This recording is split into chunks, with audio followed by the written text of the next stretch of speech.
Es 1939 en Varsovia, y la melodía de tu vida, la que fluye bajo tus dedos en las teclas del piano para la radio nacional, se ve abruptamente interrumpida por el estruendo sordo de las primeras bombas nazis.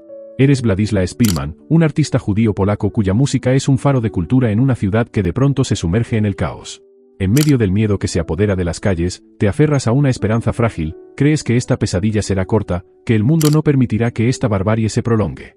Esos primeros acordes que logras tocar en la quietud angustiosa son más que notas musicales, son un acto de resistencia, una frágil metáfora de que la belleza aún puede existir. Pero te equivocas. Crees que todo acabará pronto, pero la oscuridad apenas comienza. El verdadero invierno del alma está por llegar.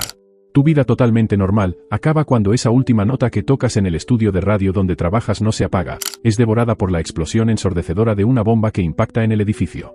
El cristal salta, el mundo tiembla, y en un instante tu arte es brutalmente interrumpido por la guerra más cruda.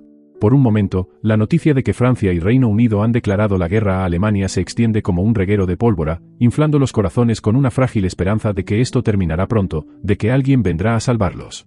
Esa misma noche, en un último destello de normalidad, tu familia se reúne alrededor de una mesa, las risas y el tintineo de los cubiertos crean una burbuja efímera de felicidad, un último banquete inconsciente antes del abismo.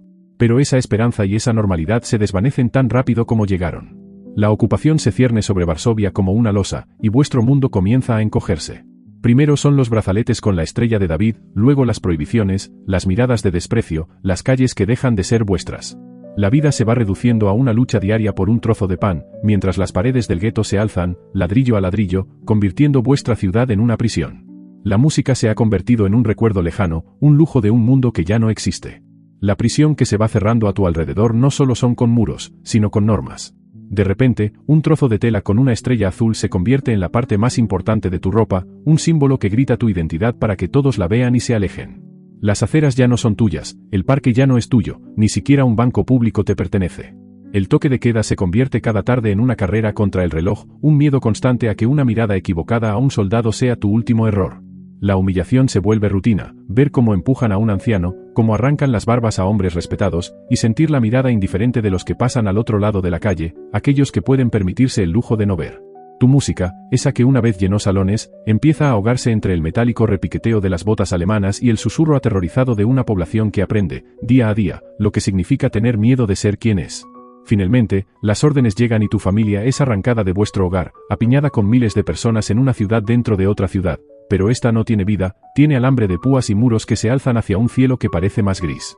El gueto de Varsovia es una prisión a cielo abierto donde el hambre es el jefe de turno, donde los cuerpos se acumulan en las aceras como leña y las enfermedades campan sin que nadie las llame. Te conviertes en un espectador forzoso de una pesadilla, viendo cómo se levanta a un niño del suelo para arrojarlo a un camión, cómo se ejecuta a un hombre por intentar cruzar una calle, sintiendo la impotencia como un nudo en la garganta que no te deja gritar. En medio de esta brutalidad absoluta, los pequeños gestos son un milagro, un trozo de pan que se comparte, una mirada de complicidad, un susurro de aliento que se convierte en un acto de rebelión. Y en la distancia, el estruendo del levantamiento del gueto estalla como un trueno de desesperación y rabia, un eco lejano de una lucha feroz que ilumina por un instante la oscuridad, recordándote que el espíritu humano, incluso roto, puede encontrar la fuerza para encender una última chispa antes de apagarse. El día llega con un sonido metálico que ya conoces demasiado bien, el de los cerrojos de los vagones de ganado. En la estación, el mundo se reduce a un caos de gritos, empujones y llantos ahogados. El aire espeso por el miedo se corta con la fría eficiencia de los soldados que separan a la multitud, y de repente, sientes la mano de tu padre desprenderse de la tuya. Un empujón te saca de la fila que avanza inexorable hacia la rampa del tren, y es Itzhak Heyer, un policía judío, cuyo gesto rápido y furtivo te arranca del destino de los tuyos. Te quedas paralizado, viendo cómo las espaldas de tus padres, de tu hermano, de tus hermanas, se alejan y se funden con la oscuridad del vagón. La puerta se cierra con un golpe seco que resuena en lo más hondo de tu ser. Y de repente, el silencio. Un silencio ensordecedor que lo inunda todo. La música que vivía dentro de ti se apaga de golpe, y ese vacío, esa soledad absoluta, se convierte en tu única y desgarradora compañía. Ahora la supervivencia es una bestia hambrienta que gobierna cada uno de tus pensamientos. Trabajas como un esclavo, tus dedos de pianista se rompen moviendo ladrillos y buscando entre los escombros algo, cualquier cosa, que se parezca a la comida. El gueto es solo el preludio de un infierno mayor, y cuando logras escapar, tu vida se convierte en una fuga perpetua, saltando de un escondrijo a otro como un fantasma en una ciudad de ruinas. Te escondes en áticos abandonados donde el viento silba a través de los cristales rotos, y en apartamentos donde el miedo a que un vecino te delate es tan palpable como el frío. En este paisaje desolado, aparecen rostros que son faros en la tormenta: Janina, Andrzej, Dorota, amigos que arriesgan sus vidas para pasarte una lata de comida, para ofrecerte un rincón seguro, recordándote que la compasión aún respira. Pero por cada mano que ayuda, hay otra dispuesta a venderte por un puñado de monedas, y aprendes a confiar en las sombras más que en las personas. Desde tus refugios temporales, eres un testigo mudo de la destrucción final de Varsovia, viendo cómo las llamas devoran lo que quedaba en pie, cómo los fusilamientos convierten las plazas en cementerios, y cómo el hambre, ese viejo enemigo, va tallando un esqueleto donde antes había un hombre. Finalmente, hasta los escondites se quedan vacíos, y Varsovia se convierte en un vasto cementerio de escombros y silencio. Estás completamente solo, un alma errante en un mundo muerto. Tu cuerpo, consumido por la disentería y la desnutrición, es una carga que apenas puedes arrastrar. La mente empieza a jugarte malas pasadas, y en un momento de desesperación animal, tu mundo se reduce a una lucha feroz por una simple lata de pepinillos, forcejeando con unas manos que son solo hueso y piel contra el suelo frío, una batalla absurda y patética que simboliza hasta qué punto te ha arrastrado el instinto de supervivencia. Cada respiración es un esfuerzo, cada pensamiento es una neblina.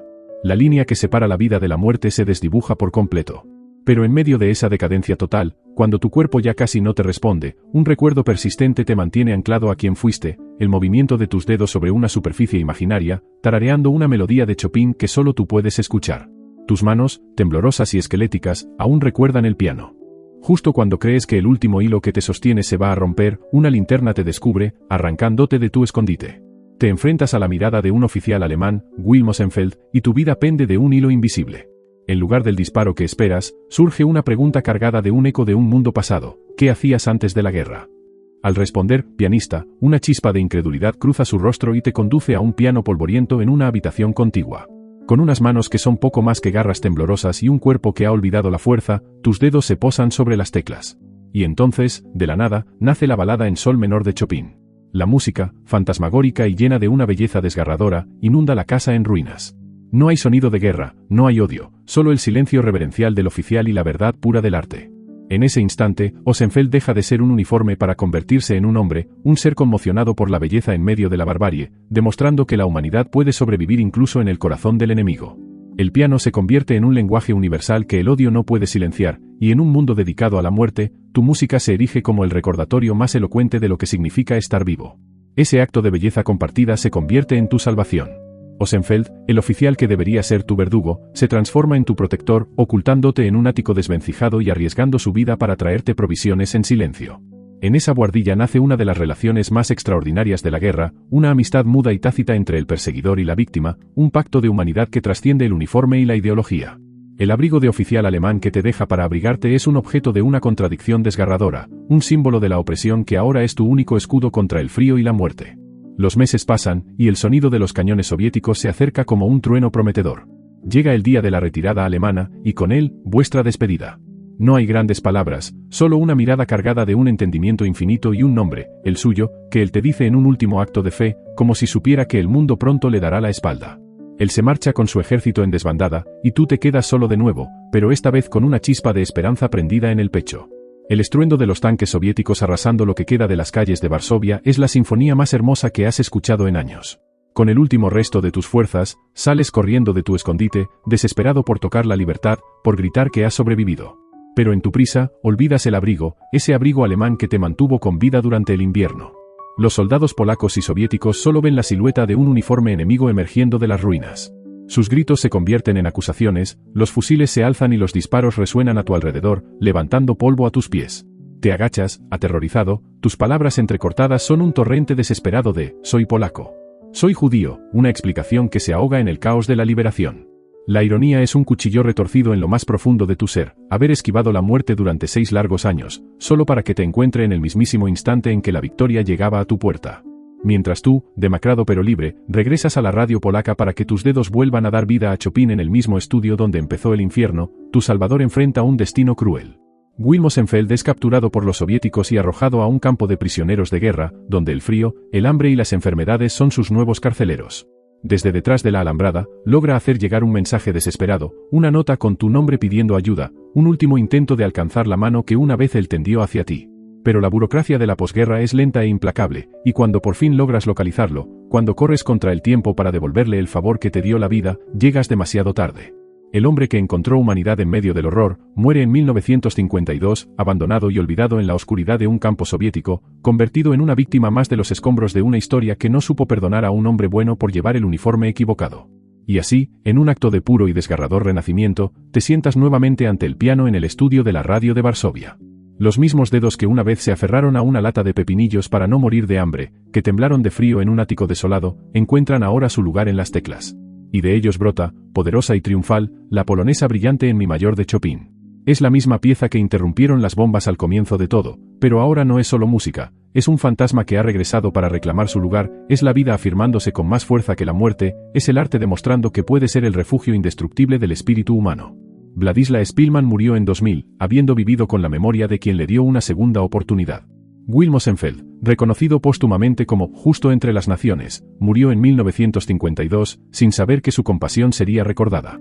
Sus historias, entrelazadas para siempre, son un testimonio eterno de que incluso en el abismo más profundo, la empatía puede florecer y un solo acto de belleza puede ser la rebelión definitiva. Porque al final, esta historia nos enseña que sobrevivir no siempre es vivir. La guerra puede demoler ciudades y destrozar cuerpos, pero es el arte, en su lucha callada y persistente, el que se encarga de reconstruir las almas, ladrillo a ladrillo, nota a nota. Władysław Szpilman cargó con los ecos de lo perdido por el resto de sus días, pero su legado es una verdad inquebrantable, incluso cuando el mundo entero parece ensordecido por el odio y la destrucción, cuando el silencio parece ser la única respuesta posible, el piano de Szpilman, como un latido testarudo de humanidad, nunca dejará de sonar.